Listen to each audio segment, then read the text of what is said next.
Hi, everyone.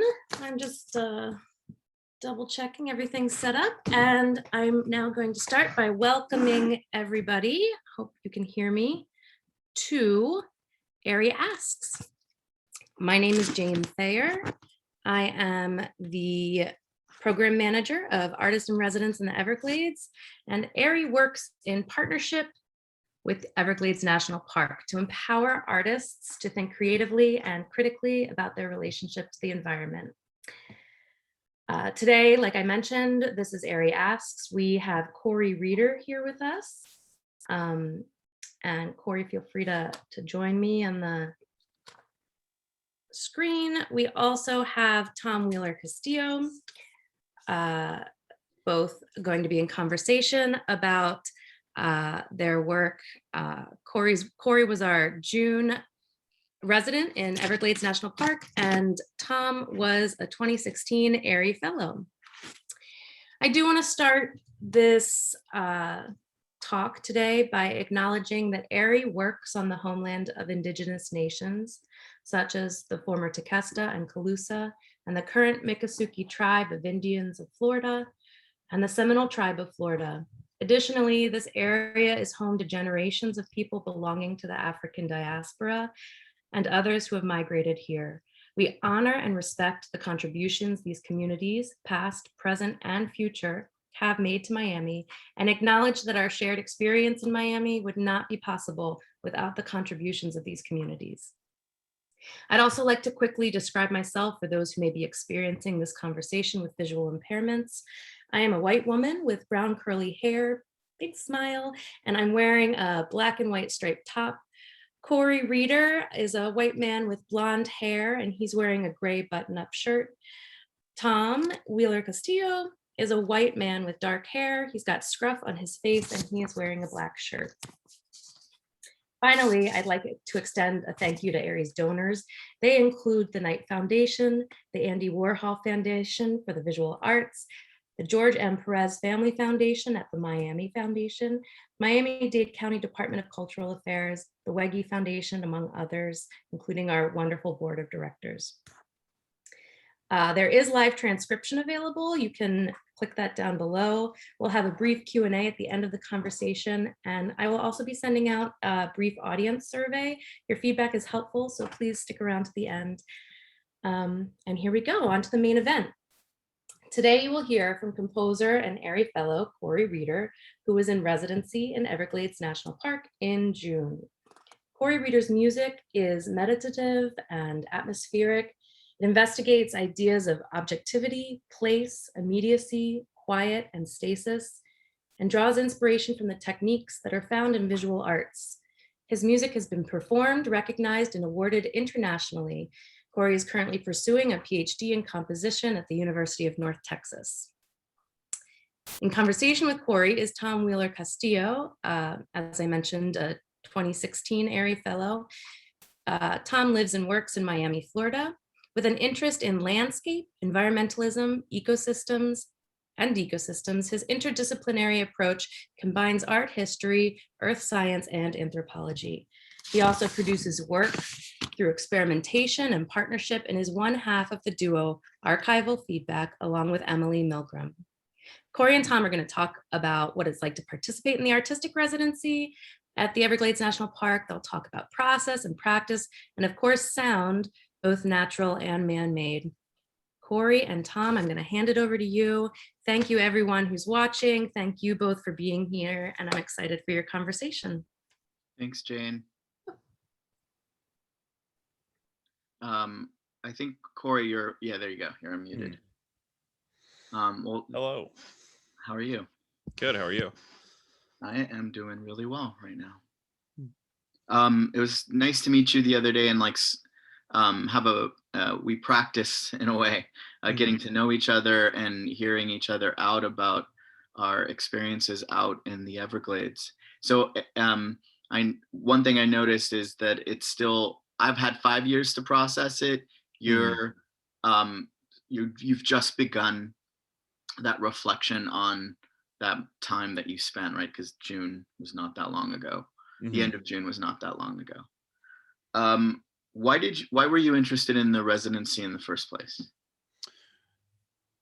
I guess it's kind of a two-part answer. The one part is, trying to be a active artist in the world and just trying to find opportunities all over, especially since I'm in school right now. It's being limited to only being able to do things in the summer. It's kind of vital for me to be looking for opportunities that fit in that area really nicely, but are also interesting and productive for what I wanted to do. So this actually fit those two things really nicely. So one is the logistics, and the other is the opportunity to be remote, um, and in an environment that I've never really been able to find myself before. I've never been that far south in Florida. I've been to like Orlando, but I've never been able to go down to Miami or anything like that. So part of the geography was interesting, but then also the environmental mission.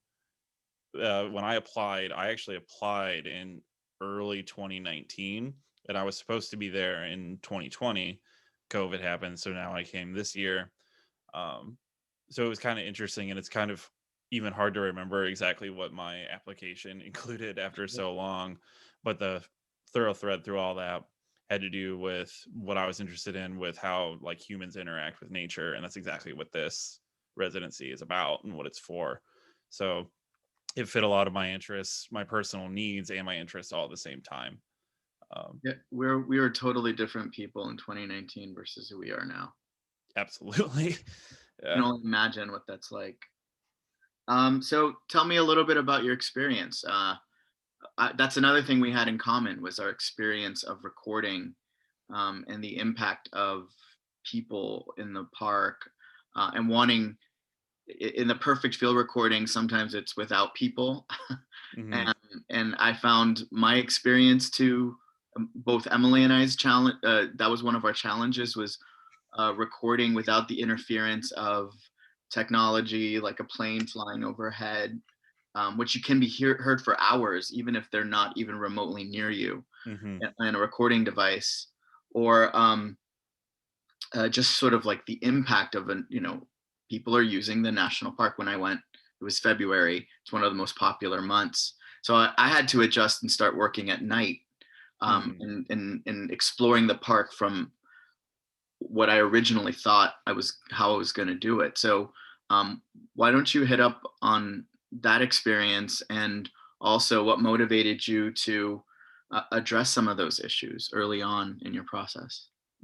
So when I arrived, I had just finished my PhD comprehensive exams, like my qualifying exams for my PhD.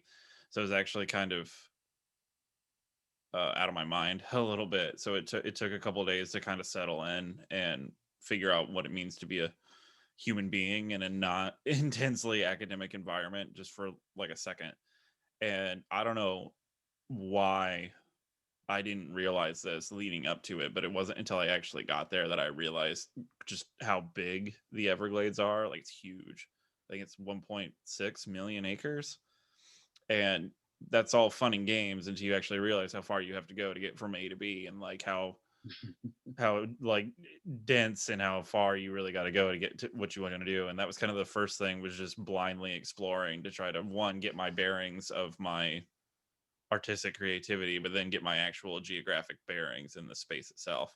Which part of that, um, like my third or fourth day there, I went out with some people that were collecting data on some of the hydraulic pumps, and being on a boat for like 2 hours to get to a really remote area is pretty incredible, and you get to see a lot of the world. But then I had already planned on doing things and like kind of looking towards how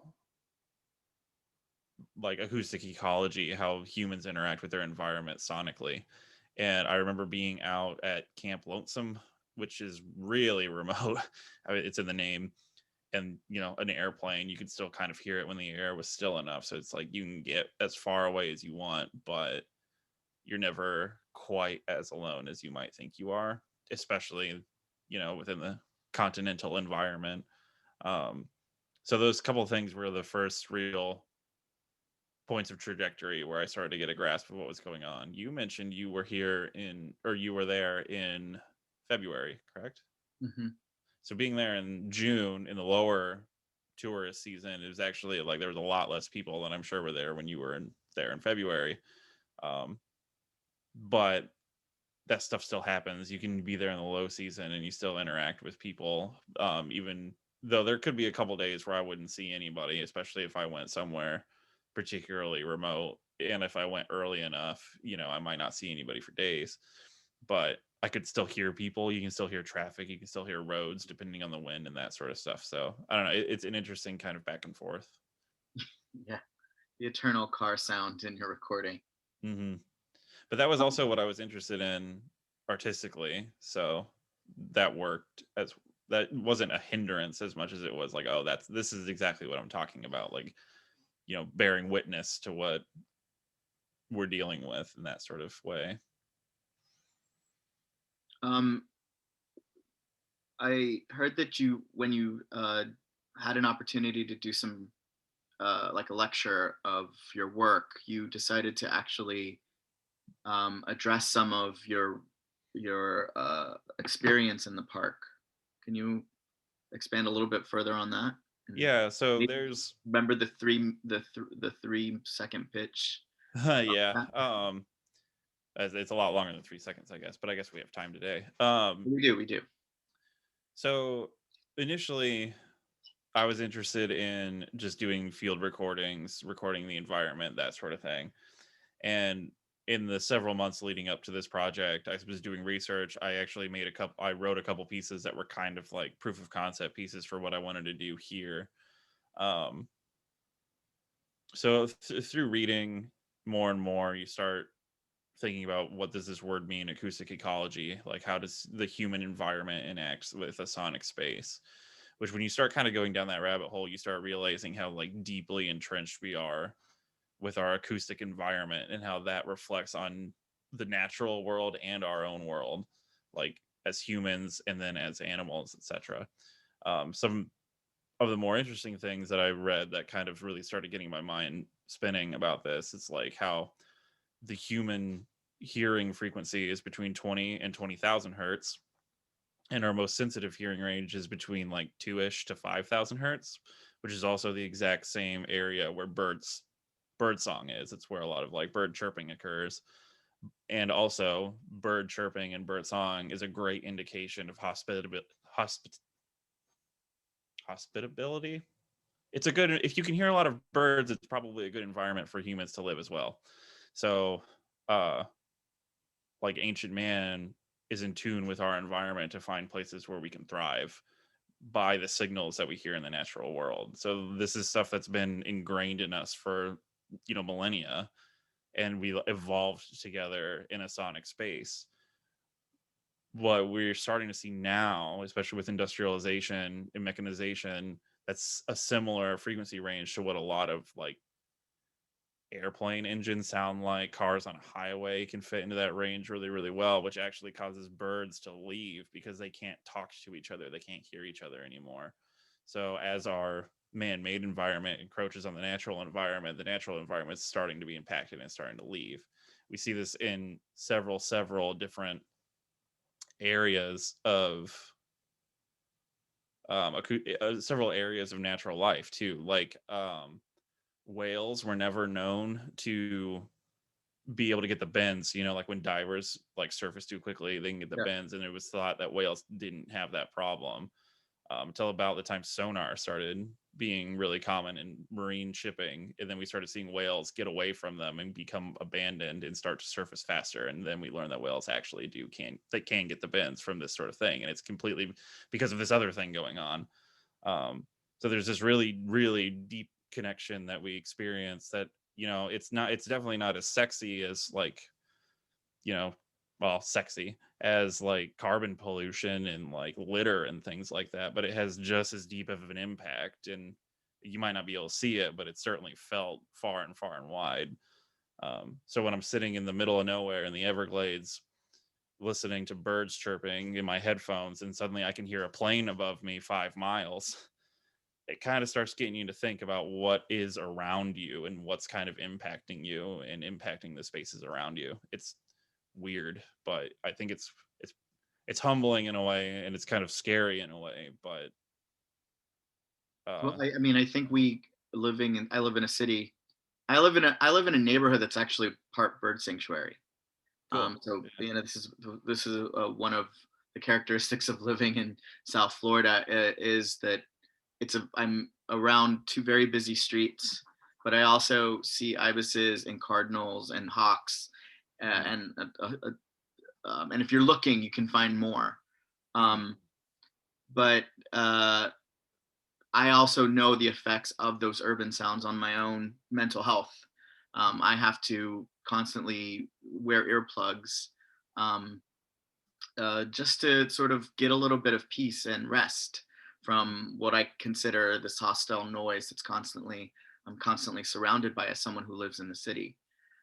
So there's, you know, the experience is also a little, you know, I'm interested in it because I'm also, as an artist, listening to a recording device and hearing those impacts, and I can only imagine the rest of the toll on other species that live, you know, around us humans. mhm, Part of archival feedbacks work is also not just recording wild spaces, but also urban spaces. And we've picked up on that too. We've picked up frequencies from, you know, boats a mile down the bay. You can hear them clearly what they're listening to through those sound waves that they're emitting out without any consideration of anything around it. I mean, that's how we are with mhm, noise, is we think the louder is better, and we mhm, forget about that impact, mhm. that we may have in the world and on each other too, because you know, mental health is an issue Yeah. in the modern world, and a lot of it is connected to being able to rest and being able to tune the rest of the world out Mhm. Not and even listen mental to bird health, it song. also has a impact on your cardiovascular health as well, because it's Yeah. a stress inducer, um, and cognitive function, and folks that live next to particularly noisy areas, especially children growing up in particularly noisy areas, can see, like, marked interference with their, reading and language skills as they're growing up, and all of this stuff feeds back on top of each other because often, um these areas that are in particularly industrially noisy areas are also low income areas. So Hmm. this has like this deep network of other stuff wrapped around each other. It's it's very human and it's very contemporary, and it's very relevant. So I hope that the what you presented is documented somewhere so I can revisit it and hear the whole presentation, because I'm sure there's a lot more that we're kind of skipping over in this conversation. and I do have a Word document that I got set up, and I can send this in the chat later, or if there's like a mailing list and people want to check out some sources, because I think I saw in the chat somebody popped up that they were asking what I was reading. So I do have like a reading list if people are interested in that later. Please share that. Yeah. I think there would be a lot of attendees who'd be interested in that. I know I'm one of them, so send it Mhm. for my benefit. Yeah, I'll get that set up in the background while we're talking, and I can send that out. So anyway, So tell us a little bit more about recording. Like, you know, I know that you are still processing this experience, and you know, you haven't even begun to delve in, but you know, give us some understanding of how much work you did out there. And I think memory is really important part of recording. What do you remember, a moment that either you were impacted or you know, you were just really happy to get, because that is now part of your archive. so I think I said this the other day when we were talking, and I'm not. I think it might be inaccurate. I think I recorded 38 hours of audio, but it might actually be more than that because I was going through some of my SD cards this morning just to like make sure that I had all my stuff. Um, so I like over a day's worth of recording, possibly 2 days of straight audio over the course of a month, and I was able to actually hit every single trail you can walk on foot in the park. Um, and then some. So I got I got around in that month. And every single time I went out, I had my recorder. Oftentimes I would set it up in one place and just walk away and go somewhere else for like 2 hours or an hour, then come back. So a lot of it I haven't heard at all. Sometimes I would set up my recorders and just um, listen through my headphones. Sometimes I would leave it and go somewhere else. I also do photography and I don't want to be recording my camera clicking, so I would leave it and go somewhere else to take pictures, that sort of thing. Um, so I recorded more than I like. It's going to take me a while to go through all that stuff and organize it and figure it all out. But I think every single time something stood out. Like the first time I went to, I think it's a lot called Long Heap Pine. There was a lot of crows, and listening to them talk to each other was pretty magical. I was up in Big Cypress, which isn't the Everglades, but I wanted to record around the periphery of the Everglades as well. So I went down to like Key West and did that sort of thing too. But there's an airboat adventure place, and I was about 2 miles from it, but I was downwind, so I could still hear it like it was right next to me. Wow. That was pretty incredible. That was pretty eye opening. I was like, wow, this is that's something. Hearing planes that are miles above you and when the air is really still is always kind of a trip, especially when you can hear something really, really loud um, that you can't see. And you can look around and you can have a clear day, but you just can't see it at all. It's weird. I always thought that was pretty magical. Um, I went out when you go to Flamingo, there's like a 12-mile hiking trail that goes, it's like a 12-mile trip and it goes to the coast and it's a primitive campsite. I can't remember the name of it. Um, it took me all day to get there. And the second that I got there and set up my cameras, like 3 speedboats went speeding by. Ah, I thought that was pretty funny and like kind of yeah. poetically about all the stuff we've been talking about today. But then getting to listen to the ocean and the coast after that and such a long hike was pretty incredible. Um, I recorded with an underwater microphone and I had never done that before. So there was a lot of stuff that I heard that I have no clue what I was listening to. Yeah. I'm pretty excited for that too. I love hydrophones. We actually use a lot of hydrophones in archival feedbacks Hmm. practice. Uh, there's you with them. They could be bloops, they could be beeps, they could be crackles. Hmm. It all depends what's around that microphone, but yeah, I'm sure you'll have a lot of fun with those because it's like a whole other experience of sound that's outside of our own, Hmm. or maybe even similar to how we listen to underwater. But I don't know. Don't quote me on that. It's hard to tell because when I was listening, because I would put the microphone in the water and listen to it over my Zoom recorder. Um, Sometimes it just kind of sounds like water rustling, like kind of running over something. Sometimes fish like to come nibble at it, which is Yeah, kind of fun, but also scary because it's like a suddenly really loud impulse. yeah. Um, It's a and it depends on the bite too. I'm sure the parrotfish yeah, is a lot yeah, more of a bite than just a nibble. yeah. So Uh, I don't know. There's so much stuff. It's gonna take me a really really long time to go through it because I did the I got back. I'm in Denton, Texas. For those who don't know, I got back here. Then I had to do some stuff around the 4th, and then I had a couple shows, and then I actually went to Nebraska for a week, and I just got back last night, so I haven't even had a chance to really start digging into what I recorded, and hopefully I'll start doing that next week. But I have no idea how long it's going to take me to go through sure. but there's a lot. I'm sure you have some sketches of possibilities. Do you want to just give us a clue in on your process on how like something raw like a field recording will evolve into a key component in a composition or in a live performance? Mhm. So at first I wanted to use these recordings to do a lot of analysis of them, to come up with like pitches and frequency content for an acoustic chamber piece. But once I started getting into like researching field recording as an art form and something that stands on its own, I started getting really interested in how these recordings are like art objects by themselves and how you can organize them into something else, which I haven't quite figured out what this means, but there's definitely some sort of mimetic thing between humans manipulating our environment, and then I'm recording something in the environment that I will manipulate later. I'm not quite sure what that means or how I feel about it, but that's definitely something I've been thinking about quite a bit too, because by the act of recording anyway, you're like implying the human interaction in a way that like a landscape painting implies that there's a viewer to view it, sort of thing.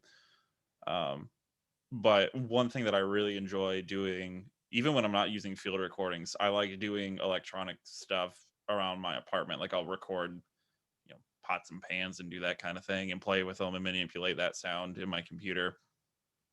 I just kind of I like to let the sounds take me where they take me and explore what they can do and how they relate to each other. So I might, hear a airplane and have it turn into like a drone pitch somewhere else that then turns into like a boat that then turns into like Okay. water, that that sort of thing.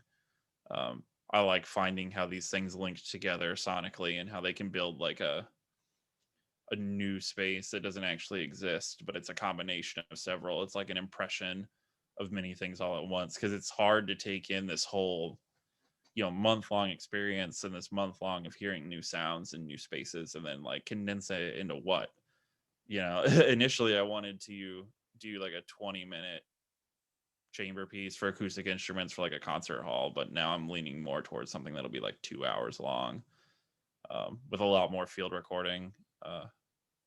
But I'm not quite sure yet. I'm gonna start going through the sounds and start putting my ear to them and really feeling out what I have and what it can mean and what it can do. Okay, that sounds exciting. Mhm. So 2 hours, you're like leaning towards installation. Now that can be performed live. Okay, 2 hour My performance. Yeah, I am really interested in how performance duration, what that kind of means as a social practice sort of thing. Like my longest piece that I've written to be performed by humans is 10 hours. And it's a good time. I've done it. So but so Um, 2 hours is nothing. should we expect for that performance to happen here in South Florida, as since it was inspired by your visit here? Not It's trying to commit unclear. you to anything, but what Yeah. is that something you look forward to? I would like to do that if I could. It's unclear if I would be able to, especially like the future is a little bit unknown right now. Um, and it kind of depends on how it takes shape, because no matter what, I'll have a very nice quality. I have a lot of gear. I'll have a nice recording. So even if it doesn't happen live, it's definitely something that can live in like the airy nest at the park and Great. be played Wow. back and that sort of thing. So, and it depends on exactly what the piece ends up being, because it might not be something that humans perform, but it could be like a installation or like a piece of fixed media that just plays. Or I haven't quite settled on the medium yet.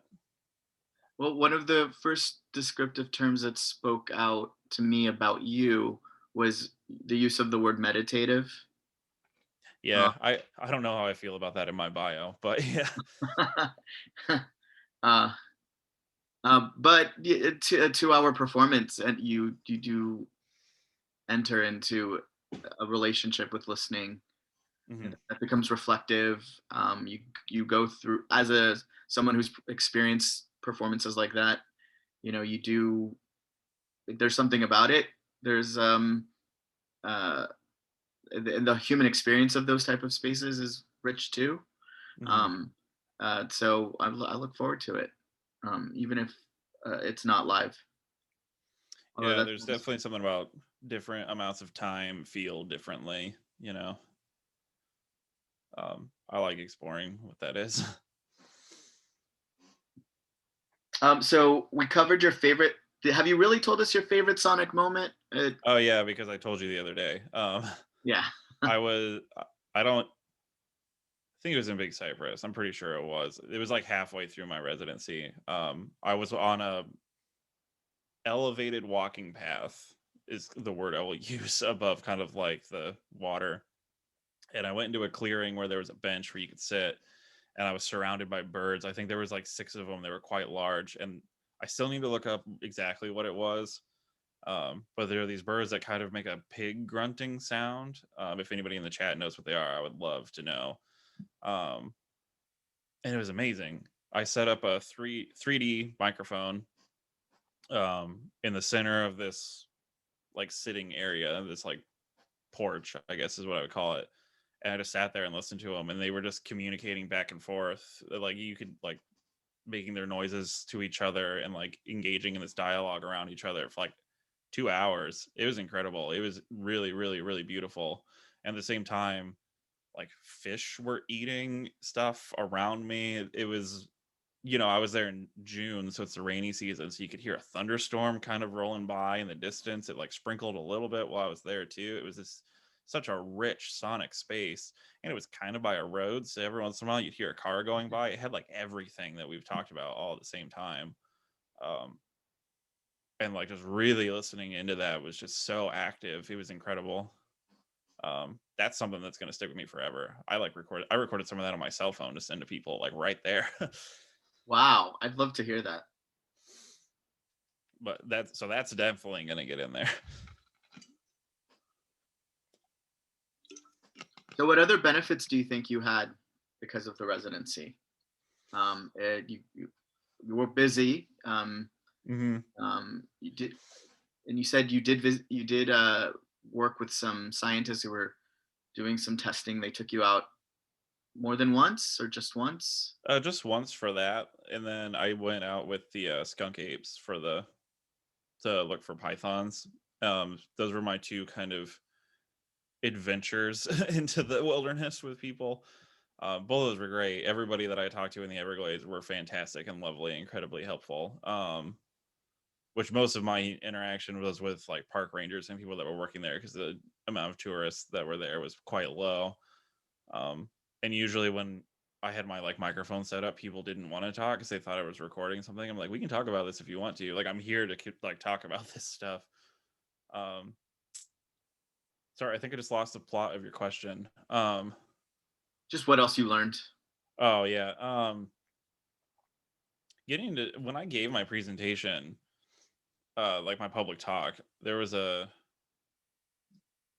ranger there named Rudy, who I spoke to for like 2 hours, and just learning about like stories of the Everglades and then like what the wildlife is actually like. Because I was able to ask like specific questions about specific things. Like, um, you just one thing I learned is you don't have time to learn as much as you might want to. Yeah. And I think that's kind of an incredible experience because you're there for a month. You're like, oh, I have an entire month. I'm going to learn everything. I'm going to go everywhere. I'm going to get everything done that I want to. And you might accomplish like half of that at the end. So I guess to go back to the thing about time, like what is that scope of time in your life and like your creative work mean? You can only really engage with that when you're in a space like this. And I think that learning experience is really, really valuable because I have been described as prolific. I write a lot and I write pretty quick, but I didn't, I thought I was going to get a lot more done than I did, but it's just because that's because of me and how like you you can dig in really, really deep somewhere and like even someplace you've never been before, someplace that might not always like I absolutely love the Everglades, but it's a very different space to like Yellowstone or something. It's a much more subtle kind of landscape environment that's all like it kind of reminds me of Nebraska, which is my home state, how it is like very rich and beautiful, but it's not as like immediate. You kind of have to like marinate with it for a little bit. And then once you do, it expands into this whole thing that's like too big to wrap your head around. Yeah. Um, And I mean, that's my experience as a local, as someone who's had a lot of visits to the Everglades and also spent that month. I feel like I've only begun to really scratch the surface of what it means to spend time in that space. mm-hmm. And I have thus become a huge advocate of all Miami artists, and not just locals, but really that's a local experience, and local artists should um, do the residency to have that connection. Do you see yourself advocating for others like you to do the residency? Oh yeah, I've Other told a lot of people composers? to apply. Great. Yeah. I think any artist should do a residency somewhere. Like, even if you can't get down to South Florida, you should still do one somewhere. But this is like special. I don't think I'll ever do something like this, you know, like, and even then I saw this phrase frequently that there's only one Everglades, you know, like, it is incredibly unique and it's incredibly valuable. So, Sweet. Well, thank you for engaging in this dialogue with me. I think we're at the point where we should be reading questions from the audience, and I know there's a few, so I mhm. really wanted to make sure we did that in our conversation today. Mhm. Let me save this document really fast about the some sources, and I'll send it in the chat really quick. I don't want to forget this.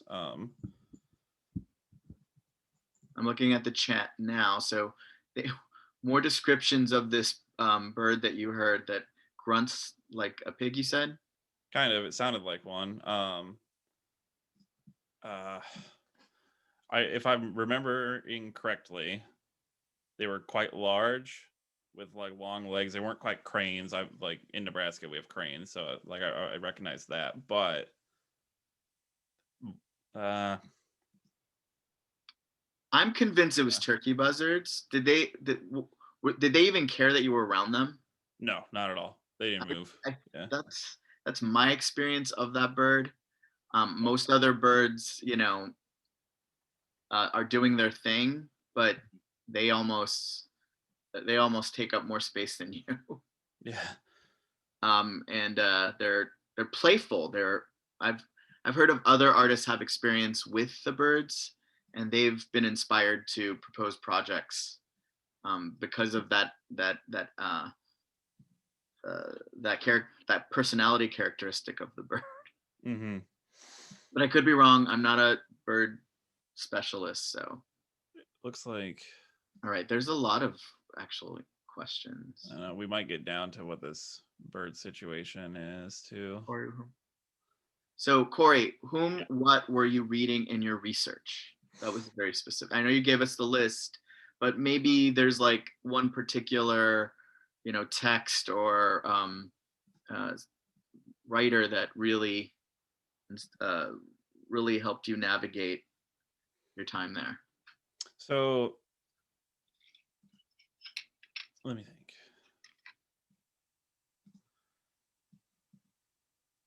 So it kind of depends on where you want to go with this.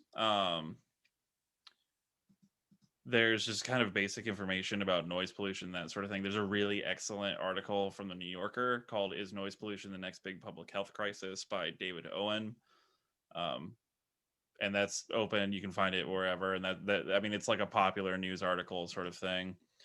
There's a acoustic ecologist named Gordon Hempton, spell it Hempton, who's kind of one of the godfathers of acoustic ecology. He has recorded all over the world, and his recordings are really, really beautiful. But he's a big advocate for this sort of thing. But even like I'm a composer in like the academic composition kind of tradition, so composers like Pauline Oliveros, or Maurice Schaefer, uh, Hildegard Westerkamp, that sort of thing, were artists that kind of got me into this as like an artistic practice. And then uh, Gordon Hempton more with the acoustic ecology, and then starting to just read articles about noise pollution and that sort of thing. So it kind of just spiraled into me reading like the actual academic literature on like research of noise and that sort of thing, in like a scientific sort of realm. So I have links to a lot of like primary source, deep scientific academic journals that I only understand certain parts of, and then have to ask people for help. Sure. Because it's one of those things where when you open the hood, you can start, or what is it, dive down the rabbit hole sort of thing. There's also a lot of podcasts. I always tell people that they should listen to the podcast 99% Invisible.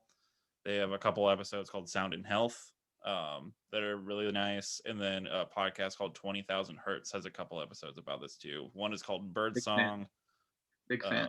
yeah, one is called Bird Song. One is called Plants That Sing. One is called Sonic Wonderland. One is called Sonic Escapes. And this is all in this little document. I don't know, Jane, are the people here on a mailing list? Because I'm trying to send it in the chat and it's just not working. Yeah, we can get it sent out to everyone. Okay, cool. So I do have this thing that will then be sent to everybody that also has links to everything I just said. So if anybody was like quickly Googling, there is a document coming. So you mentioned Pauline Oliveros. Mhm. Her major contribution is this idea of deep listening. How influential is this to you as a composer or your AIRIE time? Because I mean, that's essentially, I mean, that for me, that gave me a structure to think about my own experience as an artist out in the field, Mhm.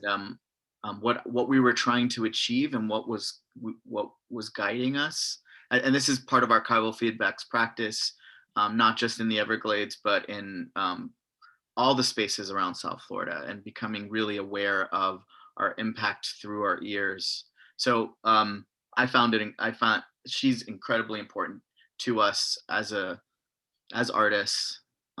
Could you talk a little bit about the influence of Oliveros on you? Oh yeah, like it's kind of incalculable between Oliveros, John Cage, and I'm a member of the Vondelweiser Composer Collective. And listening to just like your surroundings, listening to silence and that sort of thing, and which there literally is no such thing of unless you're in a vacuum. Um, it's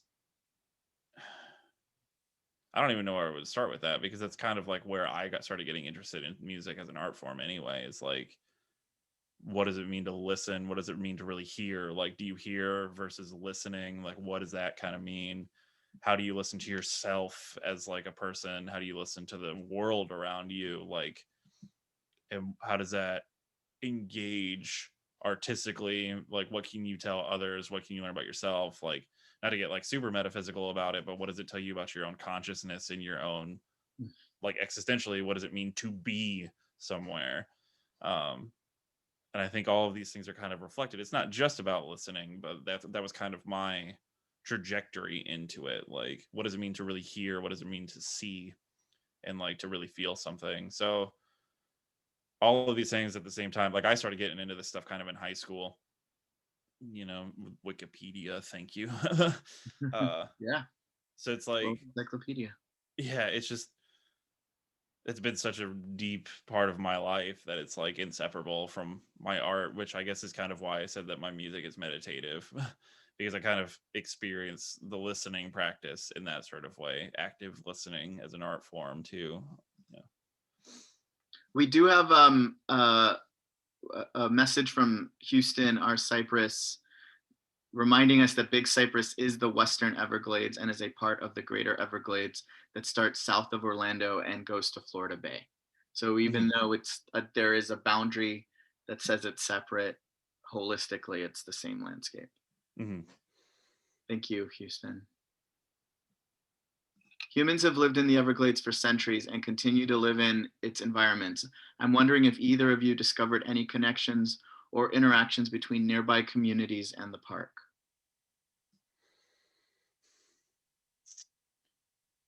Not as much as I wish I could have. Unfortunately, I wasn't able to spend enough time with like people. And that's something I really, really, if I had one regret, it would be that. I wish I could answer that more, but most of my interaction and learning in that sort of way was secondhand. Um, yeah, I wish I had a better answer for that, so I'm sorry. I There is a community within the park, volunteers, of course, rangers, and people who visit regularly, and like bird watchers. So Mhm. I did encounter lots of advocates and people who were using the park in some ways that I found inspiring. So those are, and I'm a local, so they're all my neighbors. Yeah. We all live in South Florida in the same environment, so that's my response to that question. Mhm. Kory, regarding Let the Sounds Take Me Where They Take Me, see Francisco Lopez on sonogenic composition. Yeah. I just read this book that was interviewing a lot of different sound artists, and his name kept popping up. Yeah. Oh, should we address the bird sound? Has the answer been Um, did we find an answer? Because there's so many messages in the quote that I'm getting getting distracted. I have not found an answer. I think they're because I haven't been playing the audio clips from some of these websites. Let me. Cormorant? Is it maybe the double-crested cormorant? We can get to the bottom of this. Guttural grunts that sound a bit like an oinking pig. They grunt when they're taking off or landing, or during mating or aggressive displays, but otherwise are generally silent. Here's what it looks like. Is that it, Kory? Be better if you could play the audio. I think I found that link. Let me see if I can hear it really fast.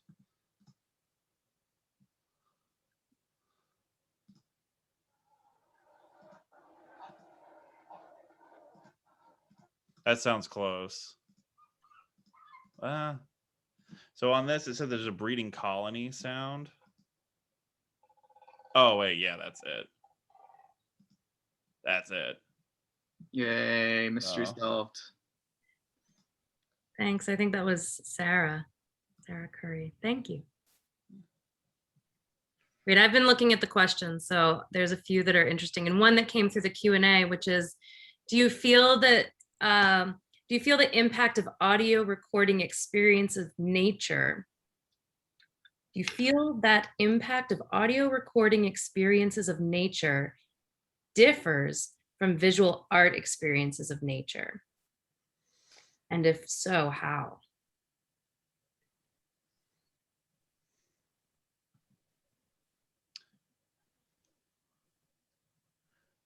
I'm trying to respond in a way that's not obvious.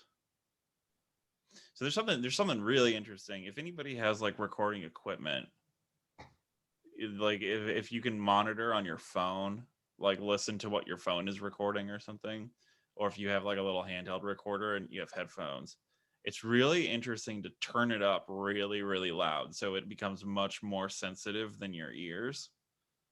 And that's kind of where you start entering this new way of hearing, because you're starting to hear things that you couldn't hear on your own. And when you start compiling recordings of this stuff, often you're going to be listening to it louder than it was recorded, because like through my speakers, etc., it's going to be louder than the ambient space that it was recorded in. You start to open up a new way of hearing it, because you're hearing things you've never been able to hear before. And I think a good visual artist will teach you how to see things in a way that hasn't been seen before, or a way that you haven't seen them before. So I feel like the tools of how I record something open up my ears into hearing in a new way. And then it's hopefully my job to help like introduce that to other people. But I think it's also something that can be done like on your own. And I think I lost the plot of that question again a little bit, because I'm just thinking about like it differs because it's engaging in a different sense. And for me, I focus so much on how I hear things. That's how I really orient myself in a place. Like obviously I like visually do too, but there's something about like my sonic environment that I get really engrossed in. And I think it's because I'm a sound artist. But I think when folks start hearing things they weren't able to hear before, it gets kind of interesting with how you engage your environment anyway. Like everybody's sitting at home right now. Did you notice your air conditioner was on? Like, did you notice your refrigerator sound? Like that sort of thing. And for me, once I hear that, I can't unhear it. And I think that's the similar way to like with the visual arts, when somebody says, look at this in a way you've never seen it before, you start to not unsee that sort of thing. I like that podcast 99% Invisible, because their motto is that the world around us is 99% invisible, but when we take the time to engage and look at this stuff that we usually don't see, it like enlightens us and we see the world in a completely different way. I think that's also true about when you hear things. Yeah. So I'm sorry if that wasn't like the greatest answer to that question, but No, I hear you, and if I could take it one step further, a really great painting about the landscape will also do those things that you were describing as im- as how you start hearing the sounds in your own experience of recording the sounds.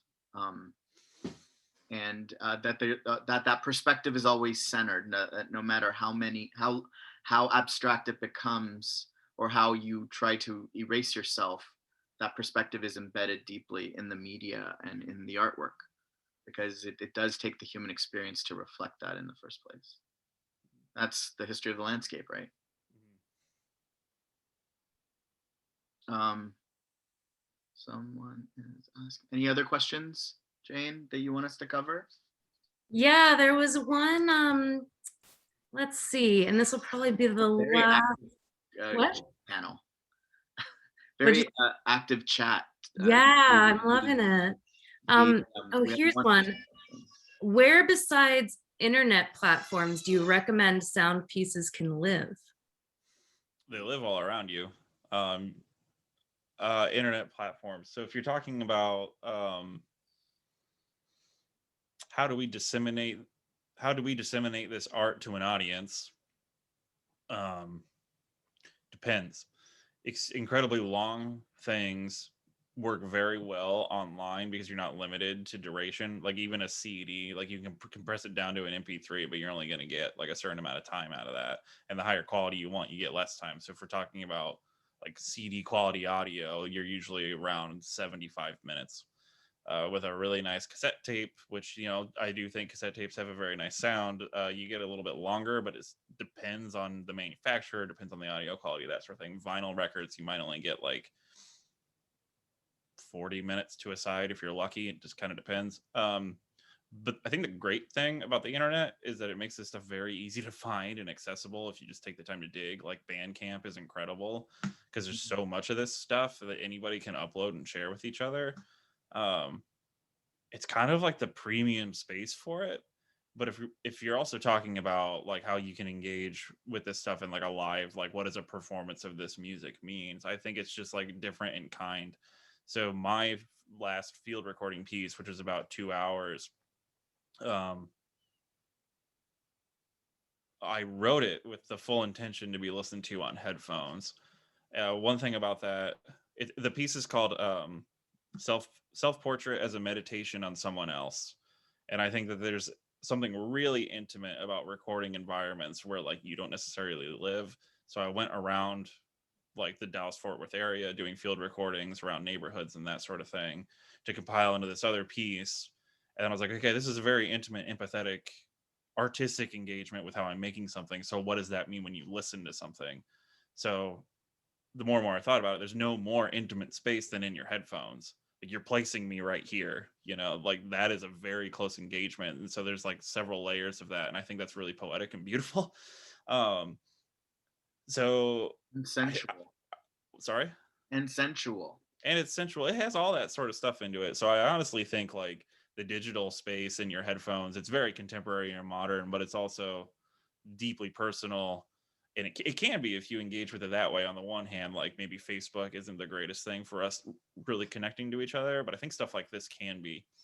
Um, and if you're going to listen to something like this, not in that space, just make sure you're in a quiet enough environment. Like I cannot work on this stuff in my studio here where we are right now because this window is very, very thin and I hear birds and the air conditioner and stuff like that. So I go to the studios at the University of North Texas because it's quiet.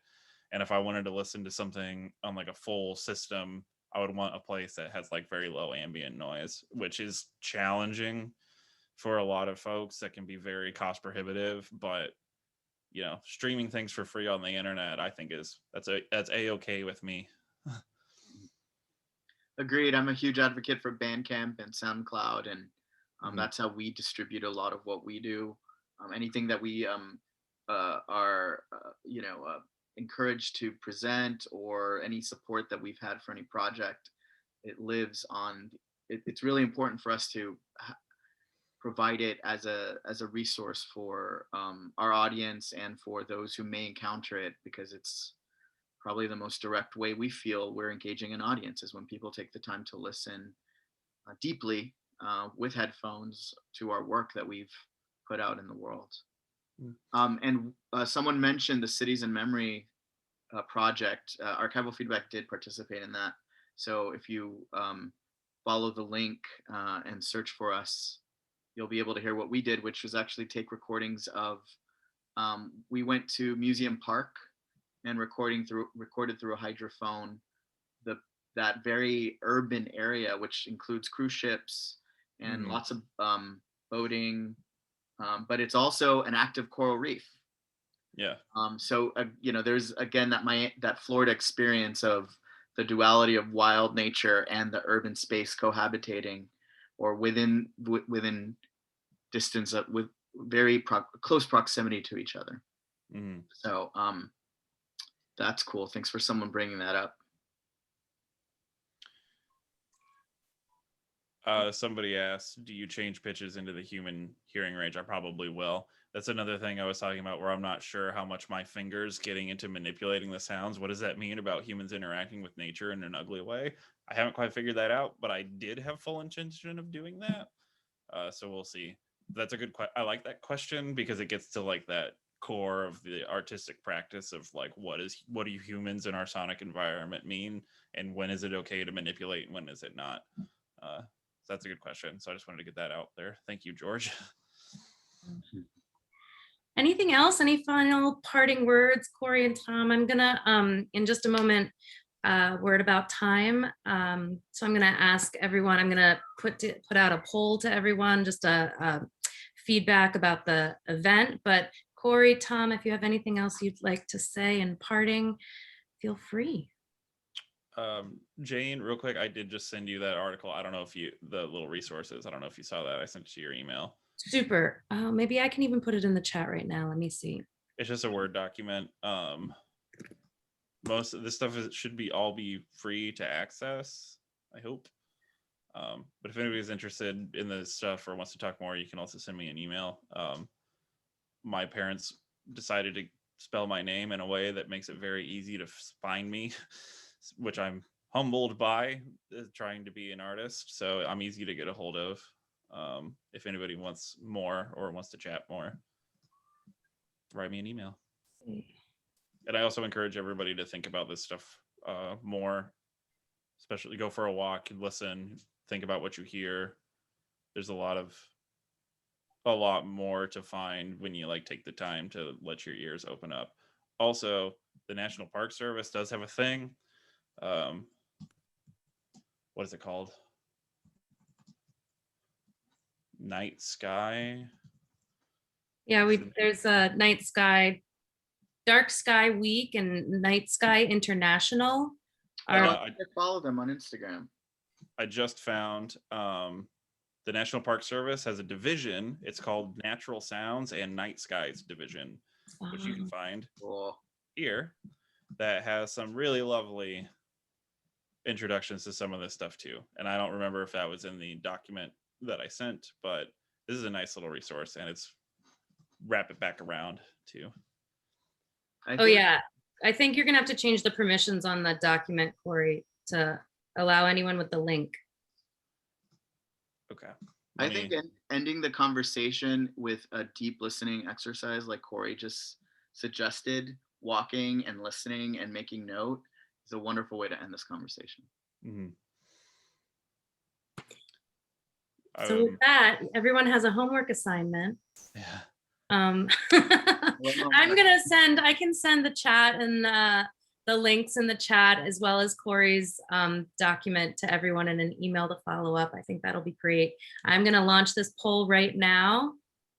I'm going to remind you and thank you for your feedback. It really helps us with reporting on our funding and getting more funding. I'm going to remind you of your homework assignment to take a walk, listen to your surroundings, do some deep listening, sit on a bench and learn about your surroundings through listening. I'm going to thank Kory and I'm going to thank Thom for your contributions today and your engaging with our community. And if anyone wants to find us, AIRIE Everglades is our social media. Kory Reeder is at Kory Reeder, and Thom has lots of Z's on his. Yes, How many Z's is it, Thom?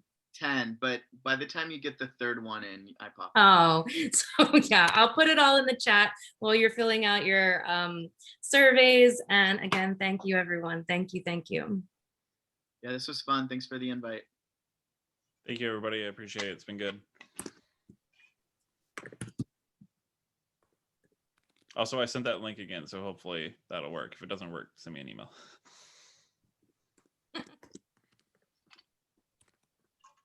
Great. And then you can always go to AIRIE.org to find out more about AIRIE and support our mission through our website. Thank you. Trying to open all those links before this closes. Yeah, I know. Go for it. I'll send them too. Thanks, Jane. Yep.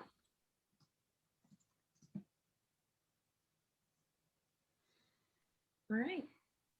And with that, I'm going to say bye to everyone. Thank you. Thank you.